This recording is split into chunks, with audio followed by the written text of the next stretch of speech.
Welcome to Navaras kitchen. അപ്പോൾ എല്ലാവർക്കും നവറാസ് കിച്ചണിലേക്ക് ഒരിക്കൽ കൂടി സ്വാഗതം. ഇന്ന് നമ്മൾ ഒരു ലിവർ ഫ്രൈ റെസിപ്പി ആയിട്ടാണ് വന്നിട്ടുള്ളത്. ഒരു യമനി സ്റ്റൈലിലാണ് ഈ ലിവർ ഫ്രൈ തയ്യാറാക്കിയെടുക്കുന്നത്. അപ്പോൾ ഞാനിവിടെ ഉപയോഗിച്ചിട്ടുള്ളത് ബീഫിൻ്റെ ലിവറാണ് ഉപയോഗിച്ചിട്ടുള്ളത്. അപ്പോൾ അത് വെച്ചിട്ടാണ് ഞാൻ ഈ ലിവർ ഫ്രൈ തയ്യാറാക്കുന്നത്. അപ്പോൾ നമ്മളൊരു എന്താ പറയുക യമനി ടേസ്റ്റിലേക്കാണ് ഇത് കൊണ്ടുപോകുന്നത്. അപ്പോൾ എൻ്റേതായിട്ടുള്ള കുറച്ച് പൊടിക്കൈകളും ഞാനതിൽ ചേർത്തിട്ടുണ്ടെന്ന് മാത്രം. കറക്റ്റായിട്ട് അതുപോലെ അല്ലെങ്കിലും കുറച്ച് മാറ്റങ്ങളൊക്കെ വരുത്തി തയ്യാറാക്കിയെടുത്താണ്. അപ്പോൾ എങ്ങനെയാണിത് തയ്യാറാക്കുന്നതെന്ന് നമുക്ക് നോക്കാം. അതിനായിട്ട് ഞാനൊരു പാൻ അടുപ്പത്ത് വെച്ചിട്ടുണ്ട്. അതിലേക്ക് ചൂടായ ശേഷം വെളിച്ചെണ്ണ ഒഴിച്ചു കൊടുക്കുക. ആ വെളിച്ചെണ്ണ നല്ലോണം ചൂടായിട്ട് ഞാനിതിലേക്ക് ചേർത്ത് കൊടുക്കുന്നത് ചെറിയ ജീരകമാണ്. സാധാരണ ഞാൻ എല്ലാ റെസിപ്പീസും തയ്യാറാക്കുമ്പോൾ വലിയ ജീരകമാണ് ഇടാറ്. പക്ഷേ ഇതിലേക്ക് നമ്മൾ ഉപയോഗിക്കുന്നത് ചെറിയ ജീരകമാണ്. അങ്ങനെ ചെറിയ ജീരകം നല്ലോണം ചൂടായി വരുമ്പോൾ അതിലേക്ക് വലിയ ഉള്ളി ചേർത്ത് കൊടുക്കുക. ഏകദേശം ഞാനിവിടെ ഒരു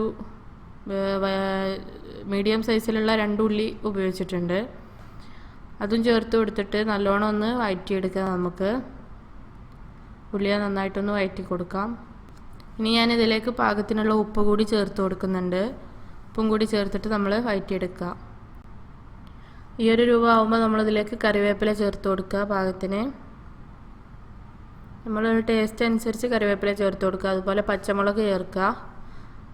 വേറെ മുളക് പൊടിയൊന്നും ഇതിൽ ചേർക്കണില്ല. അപ്പോൾ പച്ചമുളകിൻ്റെ എരിവും കുരുമുളകിൻ്റെ എരിവും ഒക്കെയാണ് ഇതിലുള്ളത്. പിന്നെ ഞാൻ 1 ടേബിൾ സ്പൂണോളം ഇഞ്ചിയും വെളുത്തുള്ളിയും കൂട്ടി മിക്സാക്കിയിട്ട് പേസ്റ്റാക്കിയതാണ്. അതുകൂടി ചേർത്തിട്ട് നല്ലോണം ഒന്ന് വഴറ്റിയെടുക്കുക. ഈ ഒരു രൂപത്തിൽ നമ്മൾ വഴറ്റി കൊടുക്കുക. ഇനി ഞാനിതവിടെ ലിവറിനെ നല്ലോണം കഴുകി വൃത്തിയാക്കിയിട്ട് എടുത്തിട്ടുണ്ട്. ആ ലിവർ കൂടി നമുക്ക് ഇതിലേക്ക് ചേർത്ത് കൊടുക്കുക.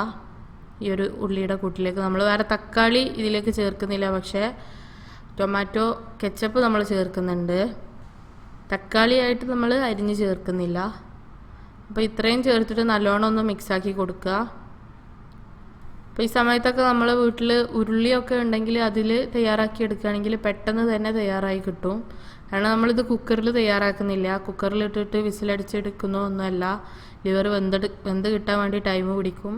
പ്രത്യേകിച്ച് ബീഫിൻ്റെ ലിവറാകുമ്പോൾ കുറച്ച് ടൈം പിടിക്കും നമുക്കിത് വെന്ത് കിട്ടാൻ.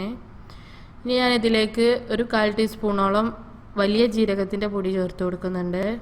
അതുപോലെ തന്നെ ഒരു 1/4 ടീസ്പൂണ് ഗരം മസാല ഒരു 1/2 ടീസ്പൂണിൻ്റെ അടുത്തോളം ചേർക്കുന്നുണ്ട്. ഇതും ചേർത്ത് കൊടുക്കുക. പിന്നെ ഞാൻ ഇതിലേക്ക് ചേർക്കുന്നത് അറബിക് മിക്സ് മസാലയാണ്. ഇതുകൂടി ഇതിലേക്ക് ചേർത്ത് കൊടുക്കുക. നമ്മൾ ഒരു അറബിക് സ്റ്റൈൽ യമനി സ്റ്റൈൽ കിട്ടാൻ വേണ്ടിയിട്ടാണ് നമ്മൾ ഈ അറബിക് മിക്സ് മസാല ഇതിലേക്ക് ചേർക്കുന്നത്. പിന്നെ ഞാനിതാ ടൊമാറ്റോ കെച്ചപ്പ് ഞാൻ പറഞ്ഞു, അത് ഏകദേശം ഒരു 2 ടേബിൾ സ്പൂണോളം ഞാൻ ഇതിലേക്ക് യൂസ് ചെയ്തിട്ടുള്ളൂ. അതുകൂടി ചേർത്ത് കൊടുക്കുക. പിന്നെ ഞാൻ കുറച്ച് സോയാ സോസ് ചേർത്ത് കൊടുക്കുന്നുണ്ട്. അധികമൊന്നും ഇല്ല. 1 ടീസ്പൂണിൻ്റെ അടുത്തോളം നമുക്ക് സോയാ സോസ് കൂടി ചേർത്ത് കൊടുക്കണം ഇതിലേക്ക്. ഇത്രയും ചേർത്തിട്ട് ഞാനിതിനെ നന്നായിട്ടൊന്ന് ഇളക്കി മിക്സ് ആക്കുകയാണ് ചെയ്യുന്നത്. ഇനി നമ്മൾ ഈ ഒരു പാത്രത്തിൽ വെച്ചിട്ട് തന്നെ ഇതിനെ ഇങ്ങനെ ഒരു മീഡിയം ഫ്ലെയിമിലിട്ടിട്ട് ഇളക്കി വേവിച്ചെടുക്കുകയാണ് ചെയ്യുന്നത്. അപ്പോൾ കുക്കറിൽ കണ്ട് അടിച്ചെടുക്കുമ്പോൾ നമുക്ക് ഈ ഒരു ടേസ്റ്റ് കിട്ടില്ല. അപ്പോൾ ഇങ്ങനെ ഇട്ട് ചെയ്യുമ്പോൾ തന്നെയാണ് അതിൻ്റെ ഒരു കറക്റ്റ് ടേസ്റ്റ് കിട്ടുക. അപ്പോൾ നമ്മൾ എന്താ പറയുക സാധാ വിറകടുപ്പിലൊക്കെ വെച്ച് ചെയ്യാണ് ഈ ഉരുളിയിലൊക്കെ വെച്ച് ചെയ്യുമ്പോൾ നല്ലൊരു ടേസ്റ്റ് തന്നെ നമുക്ക് കിട്ടും. ഇനി നമുക്കിതിനെ അടച്ചു വെക്കാം. അടച്ചു വെച്ചിട്ട് വേവിച്ചെടുക്കുകയാണ് ചെയ്യുന്നത്. ഓക്കെ, ഇപ്പോൾ ഞാനൊരു 5 മിനിറ്റ് കഴിഞ്ഞ ശേഷം തുറന്ന് നോക്കിയതാണിത്. അപ്പോൾ ഇതിലിങ്ങനെ ചെറുതായിട്ട് വെള്ളം ഇങ്ങനെ വരുന്നുണ്ട് ആ ലിവറിൽ നിന്നുള്ള സമയത്ത് ഞാനിതിലേക്ക് കാശ്മീരി ചില്ലി പൗഡർ കുറച്ച് ചേർത്ത് കൊടുക്കുന്നുണ്ട്. ഇത് ഓപ്ഷണലാണ്, ചേർക്കണമെന്ന് നിർബന്ധമൊന്നുമില്ല. ഒരു ചെറിയൊരു കളറിൻ്റെ ഒരു ഇതിന് ചെറുതായിട്ടൊരു എരിവ് നിൽക്കാനൊക്കെ വേണ്ടിയിട്ടാണ്. നമ്മൾ ഉപയോഗിച്ച പച്ചമുളക് തന്നെ നല്ല എരിവുള്ളതാണ്. അതുകൂടെ ചേർത്തിട്ട് നല്ലോണം ഒന്ന് മിക്സാക്കി കൊടുക്കുക. നമ്മൾ തീ ഒരിക്കലും കൂട്ടി വയ്ക്കരുത്. ചെറിയ തീയിലിട്ടിട്ട് വേണം ഇതിനെ വേവിച്ചെടുക്കാനായിട്ട്. ഇങ്ങനെ അടച്ചെടുത്തിട്ട് ഇടയ്ക്കിടയ്ക്ക് ഇങ്ങനെ ഇളക്കി വേവിച്ചെടുക്കാവുന്നതാണ്. ഇപ്പോൾ ഞാൻ വീണ്ടും തുറന്ന് നോക്കിയപ്പോൾ ഇതിലിതാ വീണ്ടും നല്ലോണം വെള്ളം വന്നിട്ടുണ്ട്. അപ്പോൾ ഈ വെള്ളമൊക്കെ നല്ലോണം വറ്റി കിട്ടണം. ഒരു ഫ്രൈ രൂപത്തിലാണ് നമുക്കിതിനെ കിട്ടേണ്ടത്. ഇനി ഞാൻ ഇതിലേക്ക് കുറച്ച് കുരുമുളക് പൊടി കൂടി ചേർക്കുന്നുണ്ട്. നമ്മളൊരു 1/4 ടീസ്പൂണിൻ്റെ അടുത്ത് മറ്റേ കാശ്മീരി ചില്ലി പൗഡർ ചേർത്തിട്ടുള്ളൂ.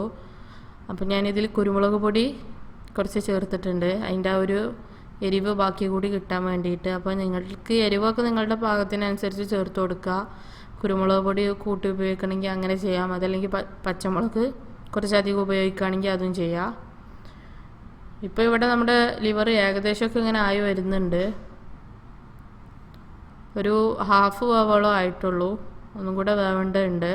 നമ്മൾ കുറച്ച് നേരം കൂടി അടച്ചു വെച്ചിട്ട് വേവിച്ചെടുക്കുകയാണ് ചെയ്യുന്നത്. അപ്പോൾ ഏകദേശമൊക്കെ ആയി വരുന്ന സമയത്ത് ലാസ്റ്റ് ഞാൻ ഇതിലേക്ക് ടൊമാറ്റോ ചേർത്ത് കൊടുക്കുന്നുണ്ട്, അതുപോലെ തന്നെ ക്യാപ്സിക്കം അരിഞ്ഞതും ചേർത്ത് കൊടുക്കുന്നുണ്ട്. അതുകൂടെ ചേർത്തിട്ട് നല്ലോണം ഒന്ന് മിക്സാക്കി കൊടുക്കുക. ഈ ക്യാപ്സിക്കവും ടൊമാറ്റോയും നമ്മൾ ഏറ്റവും അവസാനമാണ് ചേർക്കുന്നത്, അതൊരിക്കലും ആദ്യം ചേർക്കുന്നില്ല. കാരണം ലാസ്റ്റ് നമുക്കത് ആ ഒരു ചെറിയൊരു പച്ച ചോയയിൽ തന്നെ നമുക്ക് കിട്ടാൻ വേണ്ടിയിട്ടാണ്. ഇനി നമുക്കിതിനെ നല്ലോണം ഒന്ന് ബാക്കിയുള്ള വേവും കൂടി വേവിച്ചെടുക്കാം.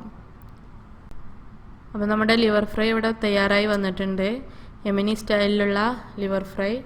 അപ്പോൾ ഇതെല്ലാവർക്കും ഇഷ്ടപ്പെടും, നല്ല ടേസ്റ്റാണ്. നമുക്ക് എന്താ പറയുക, ചോറിൻ്റെ കൂടെ ചപ്പാത്തിയുടെ കൂടെയൊക്കെ കഴിക്കാൻ പറ്റിയൊരു അടിപൊളി റെസിപ്പി തന്നെയാണ്. അപ്പോൾ എല്ലാവരും ഇതൊന്ന് ട്രൈ ചെയ്ത് നോക്കുക. അപ്പോൾ എന്താ പറയുക, എന്നും പറയുന്ന പോലെ തന്നെ നൗറാസ് കിച്ചൺ ആദ്യമായിട്ട് കാണുന്നവരാണെന്നുണ്ടെങ്കിൽ ദയവായി സബ്സ്ക്രൈബ് ചെയ്യുക. അതോടൊപ്പം ബെല്ലൈക്കൺ കൂടി ക്ലിക്ക് ചെയ്താൽ നമ്മൾ പുതുതായിട്ടിടുന്ന വീഡിയോസൊക്കെ നിങ്ങൾക്ക് ലഭിക്കും. പിന്നെ നമ്മുടെ വീഡിയോസൊക്കെ ഷെയർ ചെയ്യുക, അതുപോലെ ലൈക്ക് ചെയ്യാനും കമൻറ്റ് ചെയ്യാനൊന്നും മറക്കരുത്. Thank you for watching.